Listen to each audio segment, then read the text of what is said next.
Welcome back to the Rose Garden. It's February, and February means roses. Not just the long stem roses that you might receive on Valentine's Day, but it means it's okay and it's time to get out in the garden and start playing again after the winter dormancy. Today we're going to talk specifically about pruning roses. And I want to give you a few tips, some words of wisdom, and hopefully guide you so that it doesn't become a scary thing. I would say probably one of the most important things to do in preparation to prune the roses, or really any general gardening, is please make sure you're up to date on your tetanus shots. It's an easy thing, you should be doing it anyway, but when you're working around these thorny guys, it's not a bad idea to make sure you're up to date. Clothing. Please, you're not going to be very comfortable in a short sleeve shirt. I am fond of denim shirts. They seem to be tough enough that they don't rip real easily, yet they'll give away before my skin ends up taking the brunt of it. So a nice long sleeve shirt, leather gloves. Now I must admit that these are not as fun as some of those floral prints out there, but you're going to want leather gloves so that those thorns don't penetrate into your hand while you're working in this bush. It's a lot easier just to have the confidence that you've got on good gloves to reach in there and pull out the plant material instead of having to be extra cautious about it. So we want our gloves. Our hand pruners. We want to use a bypass hand pruner, which means that those blades cross each other, as opposed to the anvil pruners, which simply smash the stem. You don't get near as clean of a cut, therefore you're more susceptible to diseases moving in because the plant can't automatically seal off that wound like it wants to. So a pair of good bypass pruners. I like these. They're a little smaller than normal, but they fit my hand really good and are very comfortable. Then next you're going to want to have a nice hand saw. You know, this saw works, a keyhole saw out of the shop works, but you're going to find sometimes that you're going to run into a cane that's too big to cut with your pruners, and it's just much easier to deal with that with a nice hand saw. The other tool you'll find that comes in handy is a pair of long handled loppers. I find sometimes that the older I get, it's nicer to have a good pair of loppers around than have to go down on my hands and knees to get something. This will also cut a branch larger than your hand pruners will. All right, I have selected for demonstration purposes this particular rose. It is a hybrid tea. This rose is probably going to take more severe pruning than the other classifications of roses, whether it's a grandiflora or a floribunda or a china. This one is going to get pruned the heaviest.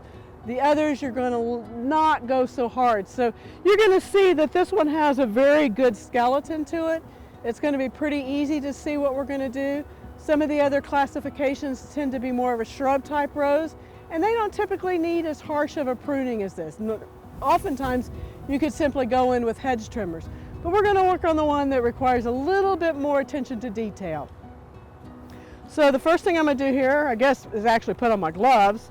But while I'm putting on my gloves, I'm going to look at the bush and get an overall view at it. I'm not just going to start chopping away. I'm going to look at it. You want to take the shrub down by about 1/3. One of the things that I've noticed with myself is that I end up taking all the bushes down to about the same height where it's a comfortable lean over. That's really not botanically correct.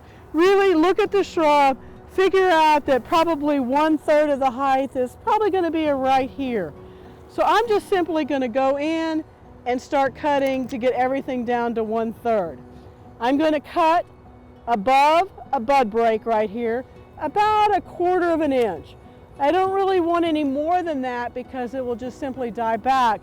And if I get too tight, I might kill the bud that's coming out. So I just want to have this nice little bitty tip above the bud break. So I'm going to go around, I'm going to cut it. As you can see, I'm going to give it an overall shape.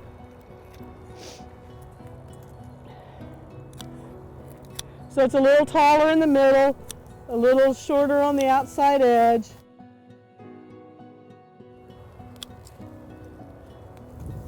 Simply go around it. So I have a nice basic shape. The next thing you're going to do is you're going to look for any dead wood in here. And I've got some pieces down here, some spots that don't look very healthy. So I'm going to give them a nice cut right there. Some more dead over here. And then I'm going to look down on it and I'm going to look for crossing branches. Crossing branches tend to invade each other's space. It'll reduce the airflow in there. And if they start touching, it's actually going to create a wound on that cane, which makes it more susceptible to disease moving in. So as I'm looking down in here, I can see these two sort of want the same space. So I'm going to cut that off. I'm going to trim this back a little bit to this outward facing bud. So the new growth is going to go that way. I've got these two growing at each other. This one's a little bit older, so I'm going to leave the younger wood there. And then after I do all of that, I'm going to go in and I'm going to cut off anything that's smaller than a pencil in diameter. Okay? I'm looking at that cane. That cane has got quite a bit of dead on it, so I'm going to go ahead and remove it. There's some spots there. I've got this one that's crossing under that one. I'm going to open it up. I have this cane that's competing with this cane, and because this one's branching kind of nice, well, this one is actually older, so I think I'm going to take that off. That's a little bit bigger than what my pruners will do. So I'm going to come over here and I'm going to cut that. Using the loppers, I don't want to leave all that mess there, so I'm going to clean that up a little bit. This is smaller than a pencil, smaller than a pencil, smaller than a pencil, smaller, smaller. And so I'm getting this nice framework going on in here. And the reason I'm thinning it out, you're thinking, wow, she's cutting off all these branches that are going to produce these flowers. Well, by opening this up, I increase the airflow and I dramatically reduce this plant's susceptibility to disease, okay? The other thing is, roses bloom on new wood. So by cutting all of this, I'm really going to encourage all these little buds to come out and grow. So while it looks harsh and you're thinking, oh no, in reality, you're really giving this plant a good framework to put on an outstanding bloom for you this spring. I've got one down in here that's doing the same thing. I'm going to clean that up. It's going to require a little bit of work to get that done, and I'm going to come back and clean that up a little bit. We want to make sure that we take off all of the foliage left over from last year.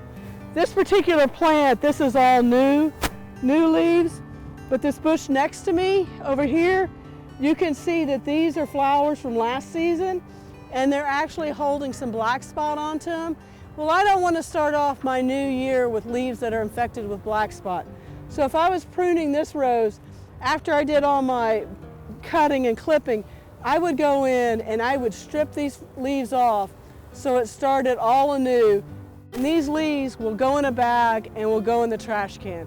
I don't want to compost them. I don't want that disease in my compost pile to perpetuate possibly, and I don't want to leave it on the ground, because the way this plant will get the disease is the water will hit the ground, hit this pathogen, splash back up, and that starts the whole cycle. So I will remove all of those leaves. So you kind of see how I approach things. And I keep looking back at it, and I keep looking all the way around it to see what I want to do. And in the end, what I end up with is something like this bush right over here. So you can see that I have these canes that are all growing out sort of in a vase shape, okay? That encourages this air circulation I've been talking about. All the side branches that were smaller than a pencil are gone. And this bush is ready to take off for the spring. I would go ahead, put some slow release organic fertilizer on it, and As you can see, these all have mulch around it. If you've been watching me at all, you know I'm a super fan of mulch. So the mulch will help conserve the moisture, it'll help minimize the weeds, it will moderate the soil temperatures, and as it decomposes, it feeds our soil, healthy plants. One thing I want to show you about this, remember we talked about this was a hybrid tea? Almost all your hybrid teas are grafted. So you'll have a bud union. And this bud union on this plant is this big, gnarly, fist-looking thing down here. Well, you want to clean up as much of this dead wood as you can. I'm starting now to get into some green tissue, but by not having all the dead, gnarly stuff, then you have an opportunity for this graft, this bud union here to put out new canes.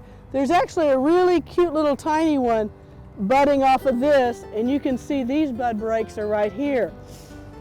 On a rose plant, you want a renewal of growth. You don't want that one major cane to stay there for the entire life.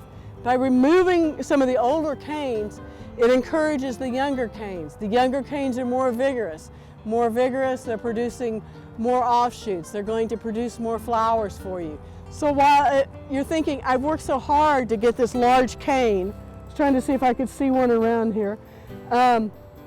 You know, this one over here has a pretty large cane on it at the base, but because of where it's fitting in the grand scheme of that vase, I'm going to leave that one. But if I had some other canes that were smaller like this, I might remove that one so that I could leave this one, so I can encourage that youth and that vigor that are found in these canes. So that's it in a nutshell. Now, if you have something like a knockout rose at home, there is no reason to go to this sort of detail. If you're enjoying it, you're not going to hurt the plant.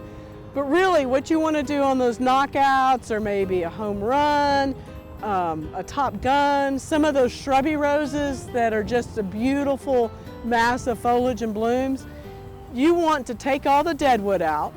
You still want to remove any crossing branches, because remember, those crossing and rubbing branches can lead to a point of entry for disease. But as for the rest of it, you can get your pair of head shears out and you can just prune them down. I still would go with the 1/3 rule, but if you've let them go for several years and you're thinking, my gosh, these plants are big, you're not going to hurt the plant by taking it to halfway even. They're very resilient.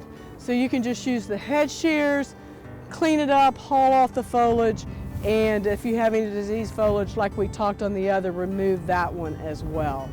I'm just going to mention it just very briefly. As you're out there looking at those roses, it's a good time to look to see if you have rose rosette. If you're not sure about what rose rosette is, please go to fbroses.com and click on the information about rose rosette. Any question about whether your plants have rose rosette and you want an extra opinion on it, I would absolutely be honored if you called me at my work number, 972-919-2625. Called me and asked me to come out to your home and look at it. Together, we can make this an amazing place for roses all throughout the city. Thank you and have a great day, and we'll see you in the garden.